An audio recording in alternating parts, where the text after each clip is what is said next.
समलेश्वरी मंदिर।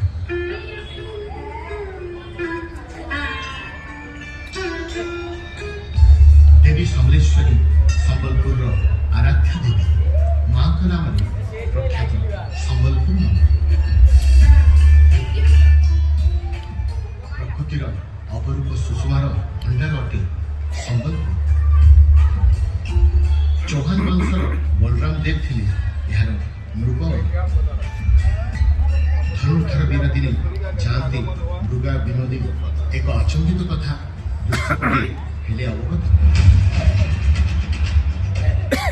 संगे धरी राजा गले करने को शिकार। मात्र महानदी कूले घटिला एक बड़ चमत्कार। देखिले राजन ताको कुकुर को शशक देखी यह अचंबित दृश्य राजा हेले हतबाक। महानदी बाबतटे एक शिमिड़ी जे वृक्ष मूले अकस्मात शशक हेले अंतर्ध्यान।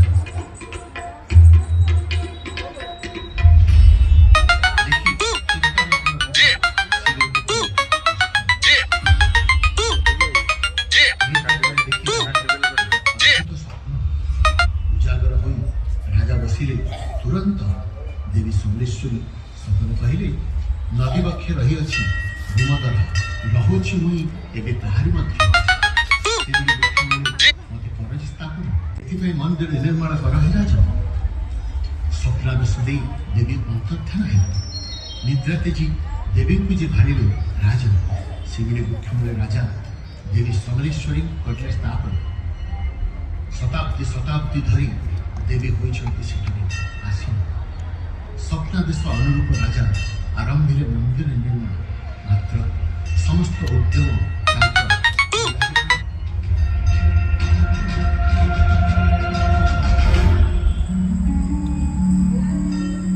देवी समलेश्वरी परम भक्त बलराम पाणिग्राही और पत्नी आसिले आगे संपन्न करने को मंदिर निर्माण। मूर्ति तोर दिव्यता और समृद्धि प्राणवंत दीप्तिस्थले मां भव्य प्रतीक स्मरण मात्र के रोग दोष वही खंडित। तुम्हें नहीं न कहार रूप प्राचीन काल मन मध्य रही हे देवी समलेश्वरी अटल शांति प्रदायी प्रतिध्वनित हुई तो रहस्य पृथ्वी गर्भ प्रतिवर्ष 3 पर्व हुई पालित। पुरपल्ली हस्तोल्लासी हुए विगड़ित हस्ते धरी पुष्पांजलि सर्वपुरवासी मां गर्भरे माती हुई था।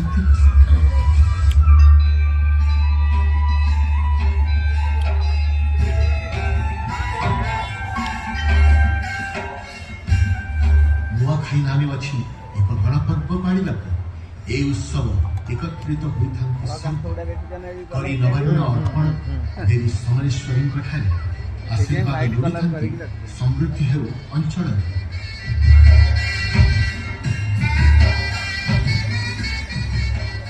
महाविश्व संक्रांति आस मृत्यु उपरे प्रेमर कथा जे भाषा सती सावित्री कथा कराए स्मरण। वैशाख चैत्र मासरे उत्सव होई पालन।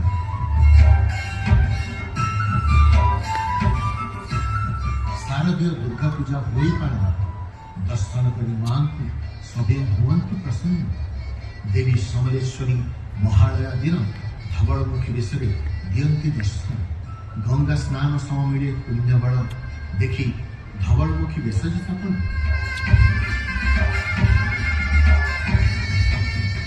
मां समलेश्वरी को स्मरण मात्र के दृश्यपटे उभा हुई समृद्ध इतिहास।